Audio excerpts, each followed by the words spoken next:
Hi everyone and welcome back to my channel. So today I thought I'd talk about sort of nursing placements because I am due to go out this week on Thursday and Friday and it's currently Tuesday. So yeah, I'm very close to going out on a placement. But it's a bit different, so I'm just going to talk you through what I'm doing and what the differences are compared to a normal nursing placement. But I wanted to just touch on placements briefly. I want to do an in-depth video on the truth about placements and everything you need to know, including sort of top tips and everything like that. But today what I thought I'd do is just touch on what nursing placements you could have throughout your 3 years, because I haven't really gone into that much on my YouTube channel, and also I did want to talk about what I'm doing for placement and what the differences are, like I just said. So first off, in year 1 you can either go straight into a clinical setting or you can have a community placement. So I will just talk about what my experience was with first year nursing placements and then go from there. But I think now the curriculum has changed and the academics in practice are all changing, and it's changing between there's now a practice assessor and practice supervisor. So there's 2 that you can be paired with. One is basically your mentor, so your practice assessor will be your mentor, and then your practice supervisor will often be someone classed as a buddy you sort of work with when your mentor's not there, and they can sort of oversee your practice but not actually sign off any of your competencies, but they can sign off all your skills. And then other staff nurses which you work with can also sign off your skills, but they can't sign off your competencies. But this tends to be less so because if your buddy or mentor's not there, you often get put with a random nurse, but they can't necessarily sign off many skills and things because they haven't seen you do it very much. So it's not as accurate really. So you should try and get your buddy or mentor to sign off most of your skills, and then your mentor signs off all your competencies. So that's how it works in the clinical setting. But obviously it's different in sort of a community setting, whereas the mentor would sign off all your skills really, because you don't really go out and spend different time with different professionals. They oversee all your practice and things you're doing in the community. So my first placement, going back to this, was health visiting, and it wasn't my cup of tea really. I don't even know whether I want to go into it in the future after I do sort of clinical work, but it was really interesting and I did learn a lot about babies. Yeah, sort of the 0 to 2 year age range mainly, and they do go up to 5 years old, but I didn't really spend much time with the school nurse or anything like that. So yeah, it was quite interesting, and I was there for a number of weeks, so I did get to spend time with specialist teams and different professionals, and I really enjoyed my time seeking out a learning opportunity which allowed me to spend time with complex children in a respite centre, and that's something I would consider in the future, sort of lifetime nursing or community paediatric nursing, which involves more clinical based things that they do in the home for a complex need child. So yeah, that was something that I really took away from it, and I'm really grateful for having a health visiting placement. Although it wasn't my favourite and I do want to work in a hospital, it was a really good experience nevertheless. So going on to my second placement, I was in a clinical setting, in an acute setting for basically surgeries, paediatric planned surgeries, and also for day cases, and also on the ward a little bit, but mainly in day cases and sort of oncology, because my mentor worked in oncology a lot. So when I was with her on shifts, I was always usually in oncology unit, and then on other shifts I was in like the day unit and things. So yeah, that was just a really good sort of first starter for getting into the hospital setting, because I'd only done like 1 week work experience there before in my health and social care course, so I hadn't really set foot in a hospital before, and getting to know how it works and what you need to do as a nurse essentially is really important. So yeah, you'll get a clinical setting in first year. They were my 2 first year placements. So moving on, second year, basically in second year, the start of second year, I had one in a critical sort of care setting. It wasn't HDU or anything, it was just the ward. They went for epilepsy surgery and they were quite intense when they came back, and then like rehab patients was on that ward as well, because it's patients that had sort of bleeds and post-op complications that led to severe disabilities and things. There were some quite heartbreaking things in there really for families and stuff, whereas on acute ward in first year you didn't see really much of that, or children of families who were fine sort of 1 minute and then they fainted at school or fell on their head and had a brain bleed basically, and then wasn't the same ever since, so they had to have rehab, and there was a lot of those type of patients in there. And then I did a lot of EEG monitoring and ECG monitoring, and yeah, that was sort of that ward placement. I did really enjoy that, just brain wasn't really my thing that I loved. I love the surgery side of it, but the brain sort of dealing with that I did sometimes find a bit confusing. Not that I didn't understand the brain, it's just I will go on to say which placement I did prefer, and that was in that same hospital, which was a surgical placement. So yeah, so that was my first placement of second year. Then my second placement, we were pulled out of it because of COVID, so I only spent 4 weeks in this one, but it was on NICU, and NICU is a very intense environment obviously. Some people love it, some people don't like it. People say it is like Marmite, and I liked it, but I didn't really love it. So yeah, people say you love it or you don't like it, you hate it, but I didn't really hate it, I just didn't love it, because I just love the different ages and the variety you get with caring for a teenager and then a 2-year-old. I just love that throughout the day, and on wards you get that, and you get that sort of scope of dealing with tiny babies with sepsis, and then like a teenager coming in with mental health issues, and I just like that diversity, especially on general wards. I like that variety. So just dealing with tiny babies wasn't the best on that ward, and it was quite quiet all the time as well, and I do like interacting with children and families and having a bit of conversation throughout the day. I did feel like it was very isolated work, and I was just like with my mentor, and many of the parents only come in for set periods throughout the day, then they go home if they have other children especially as well. So it is more isolated work, and I would say, but some people really enjoy that.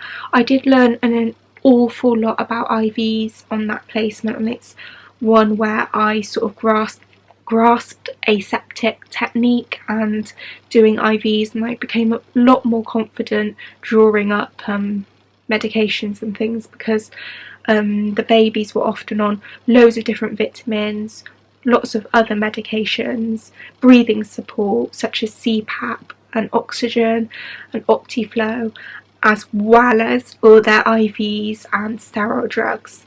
So yeah, you learn a lot about the medication side of things, but obviously the doses are all titrated and managed differently compared to paediatric nursing, so it is a bit different, but I did learn an awful lot about controlled drugs and the different types of drugs you use for the neonate. So that was my second placement of second year. Then my third placement of second year was in another acute setting, the same one as I had in the first year, but it was more on the assessment unit because that's where my mentor worked mainly, and also I spent time on the ward because that's where my buddy worked mainly. So yeah, I had the same one as first year, and that's actually probably my favourite placement. I just love my mentor, but I really like first year placement of that one as well. And so yeah, that was one of my favourite placements anyway. And there's not really much to say about that one. I just grew in confidence managing my workload and patient workload. I think at the end of second year you start to feel much more confident with how you're doing things and how you're asking for support and help if you're not sure, but you're still confident in doing tasks and sort of communicating. You build a lot of communication, I think, in second year compared to first year. You're a bit more hesitant and nervous, whereas in second year you sort of grow in confidence. You're able to sort out things, discharge patients more, communicate with family if there's different expectations or they need things promptly, and just be a bit more nursing, as I would say, instead of a sort of follower of your mentor and sort of having more responsibility really. In that placement I was on band 3 pay because that was back in March. So I was in band 3 pay and getting paid for that placement, so you do often feel a bit more motivated to get the job done and work more independently, and sort of you are willing to hand over your patient at the end of the shift instead of just like go if they say, oh, you can go early or whatever. You're like, no, I was sort of like, no, I want to hand over my patient because I've been looking after them all day, and you get more confident in that sense, I think. And I think because you know you're getting paid and you're sort of being acknowledged for the work you're doing, you want to stay till the end of the shift and hand over. And I think that's a big part of it, just being able to take that responsibility and role of a band 3 on, because it is different from being a student. You're not on a band scale, you're not being paid to do what you do, and you can often feel a bit sort of when there's enough staff, because you're not counted in the numbers as a student, whereas you are in a band 3. You can sort of feel quite like a loose part, like you're just doing things but there are enough nurses to do it, whereas as a band 3 you sort of feel like you do have that purpose, you do have that role, and you are counted in the numbers. So yeah, that's really good. And then in third year I had a surgical placement, which was all surgery type patients, and that was really interesting. I learnt so much about different diagnoses and conditions in children and how to manage different symptoms and how to like manage complex children, because there was sort of like HDU children in those type of bays because they came back from surgery and needed epidurals or PCAs, morphine, all types of drugs, and how to manage acutely unwell patients who could have the potential to get worse, and their condition could get worse quite rapidly, so you would have to be reassuring to parents and things like that. Sorry, it's raining outside, so sorry if you can hear like pitter patter on my window. So yeah, that was my surgical placement, and I really enjoyed that. That was my NP6, so the first one of the third year. And then finally I've just been announced with the last one, my last placement of third year, and we're on the home ground now. I've nearly finished my placements, 6 out of 7 completed, 1 to go, which I'm starting at the end of this week, and I am super excited. So I've got a different children's unit, but it is one that I've heard a lot of good things about. So yeah, it's just a general board, and I'm very excited to start. I can't tell you what it will entail, but I'm sure it'll be amazing. And I'm just excited because we are on band 4 pay, so we're getting that even a little bit extra from the paid NP5 placement at the end of second year, and it's very exciting because we will be able to take on more responsibility. We would definitely have a caseload of patients, and you can sort of manage and negotiate care more, and also you have sort of that leadership role of being able to lead other students as well, and being able to delegate tasks to sort of nursing assistants and people in lower bands than you. You can sort of be responsible for them and protect them as well. So I think it's important that you know your role. What we can't do is we still have to get their meds and controlled drugs always checked. We can't do any single checking or anything like that. We have to be overseen in certain situations, and obviously we can't do anything that's out of our own competencies or professionalism or code of conduct, because that is obviously a breach of the NHS, and also you need to work within your own limitations. So yeah, that's the things we can't do as a band 4, what band 5 registered nurses can do, what your mentor buddy can do. But that is the essential aspect of pay placement, is that you have that more responsibility, that higher role, and you can be more involved in decision making, you can be more apparent when passing on information, you can refer, you can use the systems to your own advantage and not being overlooked by other staff whenever you're doing any sort of task. Sometimes as a student you can be held back from things just because the nurse isn't sure of your competencies and how able you are to do it, whereas a band 4 you can sort of demonstrate that.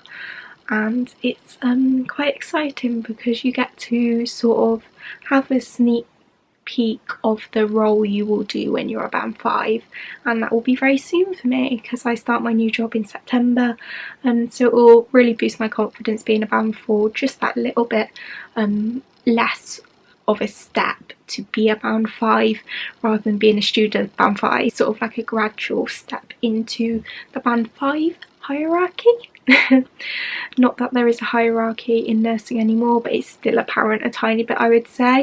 It depends what hospital you work in, sort of how doctors, consultants communicate with students, but I think there is still some hierarchy between different professionals when in nursing, so just be aware of that. But apart from that, my camera battery is flashing and I would love to say a lot more about placements, but I just wanted to talk you through what placements I have been on, what I am going on the end of this week, and sort of how they plan out and what to expect from them. So yeah, I really hope you enjoyed this video, and if you have any questions please feel free to comment in the description box, and I really hope this was helpful to you, and yeah, give it a thumbs up if you enjoyed. So bye guys, I'll see you in my next video.